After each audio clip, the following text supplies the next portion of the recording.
দোস্ত, আজকাল দেখি মানুষ ক্ষমতাবান হলেই তার সব কথাই মানতে হবে, ভুল হলেও।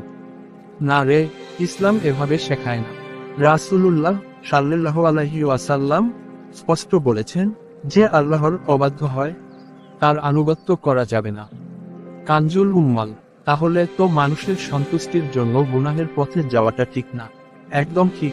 মানুষকে খুশি করতে গিয়ে আল্লাহকে অসন্তুষ্ট করা মুমিনের কাজ না। তাহলে মানুষের কাছে প্রিয় হতে হলে করণীয় কি? এই প্রশ্নেরও উত্তর দিয়েছেন নবীজি সাল্লাল্লাহু আলাইহি ওয়াসাল্লাম। তিনি বলেছেন, যে ব্যক্তি জনগণের মাঝে সবচেয়ে প্রিয় হতে চায় তার উচিত গুনাহ থেকে দূরে সরে মহান আল্লাহর তাকওয়া অর্জন করা। কানজুল ফাওয়ায়েদ, খণ্ড 2, পৃষ্ঠা 10। সুবহানাল্লাহ। মানে তাকওয়াই আসল চাবিকাঠি। হ্যাঁ, আল্লাহকে খুশি করলে মানুষ আপনাকে সম্মান করবে। আর আল্লাহর নাফরমানিতে কারো কথা মানা, তা কখনোই সফলতা আনতে পারে না। আজ সত্যিই একটা বড় শিক্ষা পেলাম।